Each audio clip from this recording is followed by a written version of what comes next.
हाँ दोस्तों, आप सभी का आपके अपने यूट्यूब चैनल हुसैन सर में स्वागत है। आज हम लोग एंशिएंट हिस्ट्री के पार्ट में हम देखेंगे, तो आज भारत के विदेशी आक्रमणों के विषय में हम लोग चर्चा के विषय में करेंगे यहाँ पे। ठीक है, तो सबसे पहले हम लोगों ने क्या पढ़ा?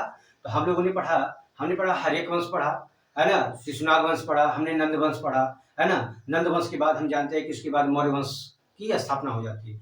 नंद वंश का अंतिम शासक धनानंद की हत्या करके जो है आपका चंद्रगुप्त मौर्य ने जो है मौर्य वंश की स्थापना करता है। ठीक है, इस मौर्य की बात करेंगे तो मौर्य वंश से पहले भी कुछ आक्रमण हुए भारत में अगर मौर्यों से पहले के आक्रमण की बात करेंगे तो दो आक्रमण हुए। एक होता है यूनानियों का आक्रमण, दूसरा होता है ईरानियों का आक्रमण। ये मौर्य वंश से पहले की घटना है। हम जानते हैं कि धनानंद के शासनकाल में ही आपका सिकंदर जो है आक्रमण यहाँ पे करता है और व्यास नदी से क्या करता है, लौट जाता है। तो खैर हम लोग यूनानियों का आक्रमण अगले क्रम में पढ़ेंगे, अगला पार्ट पढ़ेंगे हम। इस समय जो हम लोग करेंगे, भारत पे पहला आक्रमण कौन सा किस शासक ने किया था और कहाँ का रहने वाला था, है ना, इसकी चर्चा हम आज करेंगे। तो सबसे पहले जानेंगे भारत की भौगोलिक स्थिति के विषय में। एंशिएंट काल में भारत की भौगोलिक स्थिति के विषय में जानेंगे और उस समय की घटना और आज की घटना के विषय में देखेंगे हम लोग। तो वहां पे देखेंगे, तो वहां पे भौगोलिक स्थिति देखेंगे, भारत का ही मैप हमारा ही हमारे पास है ना। तो यहाँ पे किस मार्ग से आक्रमण हो सकते थे आपके पास? तो तीन तरह से आक्रमण हो सकते हैं। अगर भारत की स्थिति की बात की जाए तो एक आपके रास्ते तो ये है, पूरे चारों ओर से हम कहीं से भी इस पे आक्रमण आप कर सकते हैं, लेकिन आक्रमण आप नहीं कर सकते। कैसे नहीं कर सकते हैं? तो भौगोलिक स्थिति की बात करेंगे हम, तो यहाँ पे देखेंगे तो ये वाला पार्ट जो आप पूरा देखेंगे यहाँ, तो ये हिमालय है। हिमालय जानते हैं कि विश्व की सबसे ऊंची चोटी एवरेस्ट जो है हिमालय का एक पार्ट है, एक भाग है। ठीक है, तो हिमालय पर्वत सबसे ऊंचा पर्वत है।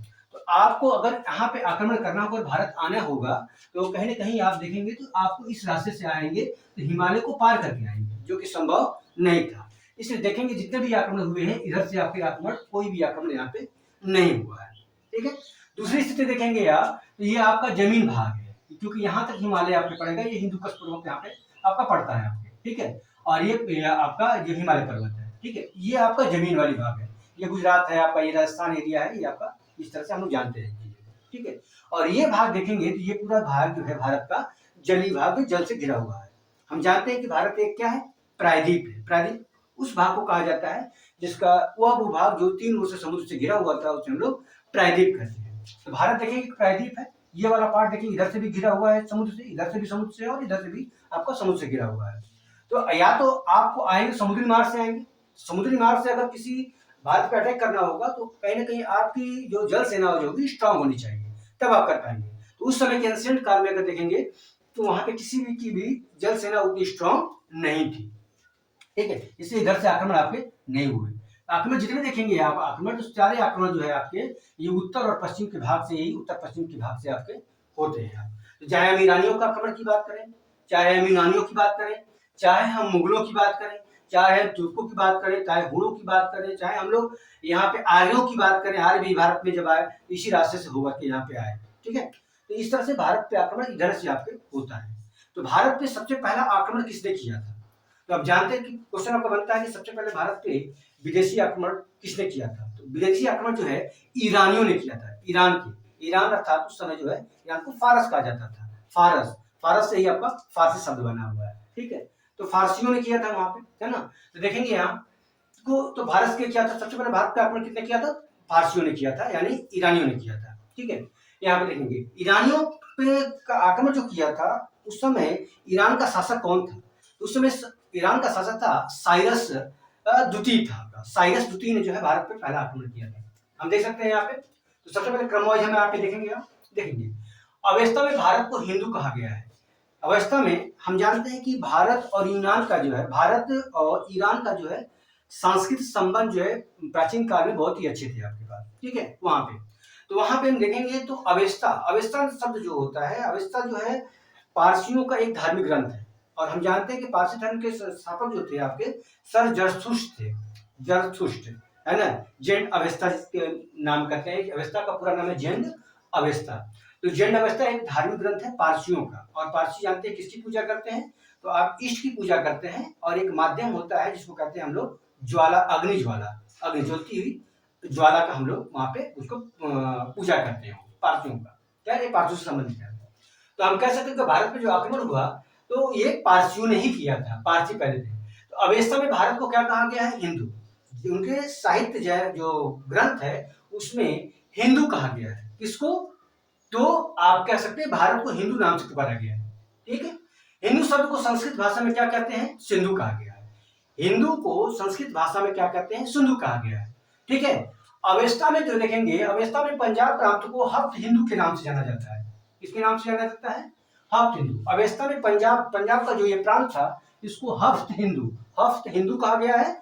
इसी को जो है ऋग्वेद में जो है सप्त सिंधु शब्द का प्रयोग किया गया है। किसके लिए? इसी के लिए आपका सप्त सिंधु का ये प्रदेश है आपका, सप्त सिंधु के नाम से जो है इसको प्रयोग किया गया। तो कह सकते हैं हम लोग कि हफ्त हिंदू जो है सप्त सिंधु का क्या है? पर्यायवाची एक ही शब्द का दूसरे अर्थों में अगर प्रयोग करते हैं तो उसको हम लोग क्या करते हैं? पर्याय बोलते हैं। ठीक है। तो आप यहाँ पे जानेंगे कि अवेस्ता में जो है अगर पूछे अगर हफ्त हिंदू शब्द का प्रयोग पारसी धर्म के किस ग्रंथ में किया गया है तो आप कहेंगे अवेस्ता में किया गया है। यहाँ पे एक क्वेश्चन आप कहेंगे सप्त सिंधु सर्वप्रथम सप्त सिंधु शब्द का प्रयोग जो है किस वेद में किया गया है तो आप कहेंगे ऋग्वेद में इसका उल्लेख किया गया है। ठीक है। आप जानेंगे यहाँ पे फिर कहते हैं भारत पर पहला विदेशी आक्रमण किसने किया था? ईरानियों ने। क्वेश्चन आपका कई बार रिपीटेड है या कई बार बन चुका है कि भारत पर पहला विदेशी आक्रमण किसने किया था? आपका आंसर आता है ईरानियों, या फारसियों भी बोल सकते हैं, या आप पारसिक बोल सकते हैं। आप क्या बोलेंगे? आप पारसिक बोलिए, या आप ईरानी बोलिए, या आप फारसी बोलिए। तो जो भी ऑप्शन में रहेगा उस ऑप्शन के हिसाब से आप क्वेश्चनों का आंसर देंगे आप। ठीक है। तो पहला आक्रमण जो है ईरानियों ने आपका भारत पे किया था। जो पहला जो आक्रमण भारत पे ईरानियों ने किया था वो उस समय ईरान में जो है किसका शासनकाल था? तो शासनकाल था उसका साइरस का था। साइरस द्वितीय कौन था? तो साइरस द्वितीय देखेंगे अखमरी वंश का संस्थापक था। तो आपसे क्वेश्चन ये भी बनता है कि हकमनी वंश का संस्थापक कौन था? ईरान में हकमनी वंश का संस्थापक कौन था? तो आप कहेंगे साइरस द्वितीय था। तो साइरस द्वितीय का कार्यकाल क्या था? तो साइरस द्वितीय जो कार्यकाल था 558 बीसी से 529 बीसी तक ये क्या करता है? ईरान में बैठा है। आप देख सकते हैं कि जब ये साइरस वहां पे बैठा है उसी समय देखेंगे तो यहाँ पे मगध का उत्कर्ष हो रहा था। भारत में मगध का उत्कर्ष यानी 16 महाजनपदों की बात हो रही थी। यहाँ पे भारत में अगर स्थिति की बात करेंगे तो हमारे यहाँ जो है गौतम बुद्ध का कार्यकाल चल रहा था, हमारे जैन धर्म महावीर स्वामी का कार्यकाल चल रहा था। वो लोग अपने धर्म का प्रसार, धार्मिक आंदोलन हो रहे थे यहाँ पे। ठीक है। उसी समय की ये घटना आपका है कि इससे जोड़ सकते हैं कि उसी समय जो है भारत पे ईरानियों ने पहली बार आक्रमण किया था। किसके समय की अगर बात की जाए तो लगभग हम कह सकते हैं कि वही आपका गौतम बुद्ध की बात करिएगा, और लगभग हम कह सकते हैं आपका जैन धर्म के महावीर स्वामी के समय में ही लगभग ये घटनाएं आपकी घटित होती है। उससे जोड़ सकते हैं आप। ठीक है। तो हम कहते हैं भारत पर प्रथम आक्रमण कौन किया था? साइरस द्वितीय ने किया था। ठीक है। कौन था? तो हकमनी वंश का ये संस्थापक था। अगर आपसे पूछे कि भारत पे ईरानियों की किस वंश ने अटैक किया था तो आप कहेंगे आंसर आएगा आपका हकमनी वंश आएगा आपका। ठीक है। भारत पर प्रथम सफल आक्रमण, ये यहाँ पे सफल आक्रमण की जब बात करते हैं तो आप जानिए कि भारत पे साइरस ने जरूर आक्रमण किया लेकिन यहीं से ये लौट गया। ये भारत के प्रदेशों को विजित नहीं कर पाया, ये उल्लेख आपका नहीं मिलता है कहीं। ठीक है। ठीक है। उसके बाद सफल प्रयोग की बात करते हैं। सफल प्रयोग कौन हो जाएगा? तो सफल प्रयोग जो डेरियस प्रथम करता है या दारा प्रथम करता है। तो सबसे पहले भारत पर जो है सफल आक्रमण अगर कहा जाता है डेरियस प्रथम या दारा प्रथम द्वारा जो है 516 बीसी में जो है आपका यहाँ पे भारत पे आक्रमण करता है। यह आक्रमण कब करता है भारत में? तो 516 बीसी में करता है। कौन? डेरियस प्रथम या दारा प्रथम। इसको दोनों में चला जाता है, या डेरियस प्रथम बोलिए या आपका दारा प्रथम बोलिएगा। तो ये भारत पे आपका 516 बीसी में जो है आपका यहाँ पे आक्रमण किया था। ठीक उसी प्रकार जैसे कहेंगे अगर क्वेश्चन आपका दो तरह से यहाँ पे बनेगा। एक बनेगा भारत पर सबसे पहले विदेशी आक्रमण किसने किया था तो कहेंगे आप साइरस द्वितीय ने किया था। ठीक है। उसके बाद क्वेश्चन आपका बनेगा भारत पे पहला सफल आक्रमण जो है ईरानियों की तरफ से किसने किया था? तो आंसर आएगा डेरियस प्रथम या दारा प्रथम। ठीक उसी प्रकार जिस प्रकार हम कह सकेंगे कि जैन धर्म का संस्थापक कौन है तो आप कहेंगे ऋषभदेव, है ना। लेकिन हम जब बोलेंगे जैन धर्म का वास्तविक संस्थापक कौन है तो आप नाम लेंगे महावीर स्वामी का बात। तो ठीक उसी प्रकार यहाँ पे डेरियस प्रथम की बात कर सकते हैं और दारा प्रथम की बात भी यहाँ पे हम लोग यहाँ पे कर सकते हैं। कहा जाता है कि दारा प्रथम जो है इसने भारत में जब आक्रमण किया तो ये इसके कुछ प्रदेशों को, प्रांतों को जीता। किस प्रांतों को जीता? तो कहते हैं पश्चिमोत्तर प्रांत। पश्चिमोत्तर प्रांत का मतलब ये हो जाएगा पश्चिम, ये आपका पश्चिम है और ये उत्तर है, इस वाले प्रांत को यहाँ पे वो जीता। ठीक है, तो यहाँ पे देखेंगे, यहाँ पे कंबोज था, और यहाँ पे जो है आप जानते हैं कि चोलामाजपपुर की बात करेंगे, कंबोज था, और यहीं पे आपका जो है गांधार था। इसको भी उसने क्या किया था? जीता था, जीत करके यहाँ जीता, और यहाँ पे कहीं कहीं यहाँ पर वो यहाँ तक वो आया था। यहाँ पे जो इस प्रांत को जब जीता, पश्चिमोत्तर प्रांत को, तो इस प्रांत को अपना 20वां प्रांत घोषित किया, यानी ईरान के शासनकाल में वो 20वां प्रांत इसको घोषित किया था, भारत के जीते हुए प्रदेश को। कहा जाता है कि दारा प्रथम ने कुल 23 प्रांत जीते थे, जिसमें उसका 20वां प्रांत जो है आपका कौन था? तो भारत था, भारत का ये पश्चिमोत्तर प्रांत था आपका। ठीक है, तो ये कह सकते हैं कि भारत के पश्चिमी प्रांत को जीतकर ईरान ने इसको 20वां प्रांत आप इसको अपना बनाया था। यहाँ पे बात करेंगे तो हेरोडोटस, हेरोडोटस कौन थे? तो हम जानते हैं इतिहास का जनक कौन है? तो हेरोडोटस को हम लोग इतिहास का जनक माना जाता है। इतिहास का पिता के नाम, पिता को जो हम लोग हेरोडोटस के नाम से जाना जाता है। तो हेरोडोटस के ही अनुसार 20वें प्रांत में से जो है उसको 360 टैलेंट का क्या करता था? स्वर्ण धूलि, ये आपका ईरानी मुद्रा के रूप में है, ईरानी स्वर्ण धूलि के रूप में जो है आय उसको प्राप्त होता था। यानी भारत से कुल मिलाकर के उसको आय जो प्राप्त होता था वो 360 टैलेंट स्वर्ण धूलि था। तो आपसे क्वेश्चन अगर बनता है कि दारा प्रथम को भारत से कुल कितने टैलेंट का मुद्रा प्राप्त होता था, तो आप कहेंगे 360 टैलेंट का स्वर्ण धूलि, स्वर्ण धूलि उसकी मुद्रा का वहां पे नाम था, ईरान। अब ईरानियों के आने से भारत पे क्या प्रभाव पड़ा?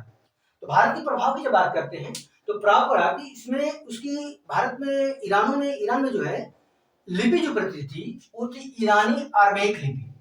ईरान जो प्रचलित लिपि थी वो ईरानी आरमेइक लिपि थी। ठीक है, तो इसी लिपि से जो है हमारे भारत में जो है खरोष्टी लिपि का जन्म होता है, खरोष्टी लिपि का जन्म होता है। और हम जानते हैं कि अशोक के जो आने वाले क्रम में अगला पार्ट पढ़ेंगे हम लोग जब आगे मौर्य वंश में, तो अशोक ने जो है जो शिलालेखों की जो स्थापना किया था, लगभग 14 शिलालेख बनवाए थे, और उसके कुल 8 जगहों पे जो है उसके क्या थे? स्थानों से प्राप्त हुए, शिलालेख प्राप्त हुए। तो उन 8 स्थानों में से 2 स्थान जो है, 2 स्थानों पे जो है खरोष्टी लिपि में उसके शिलालेख बुझवाए गए। तो कहाँ पे है? तो आप जानते हैं कि पाकिस्तान वाले प्रांत में जो है उसके जो शिलालेख पाए गए हैं, वो शिलालेख हाजारा और के आसपास जो इलाका है, तो वहीं पे जो ये शिलालेख पाए गए हैं, तो वो आपको जो है खरोष्टी लिपि में लिखेगा।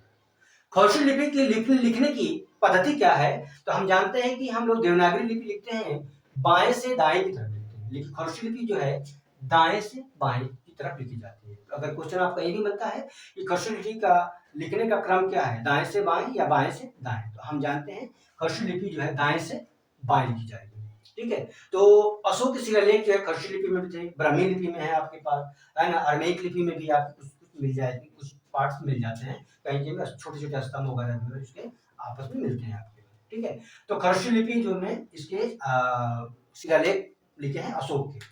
ठीक है, अब आने से भारत में ईरानियों के आने से क्या हुआ? तो ईरानी मुद्रा का प्रचलन हुआ, क्योंकि जब ईरान से आएंगे तो अपने मुद्रा भी लेकर के आएंगे, जब मुद्रा लेके आएंगे तो मुद्रा को क्या करेंगे? वो व्यापार से लेन देन प्रसार करेंगे, तो उनकी इसलिए कह सकते हैं कि ईरानियों का मुद्रा का प्रचार हुआ, ईरानियों के आने से मुद्रा का प्रचलन स्टार्ट हुआ, ईरानी मुद्रा का प्रचलन हुआ।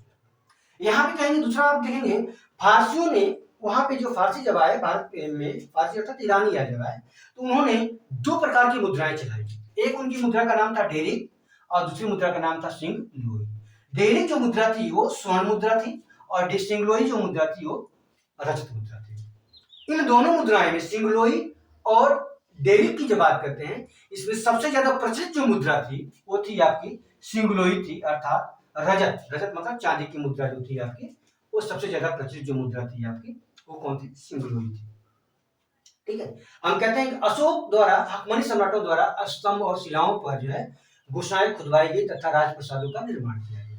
यानी कि इसके आने से, ईरानियों के आने से अशोक के जो शिलालेख जो जो बनवाया, वो कहीं ना कहीं देखेंगे तो हकमनी सम्राट जिस प्रकार गुदवा रहे थे, स्तंभों का निर्माण कर रहे थे, उसी प्रकार अशोक ने भी शिलाओं को जो है गुदवाने का कार्य जो है अशोक ने भी किया।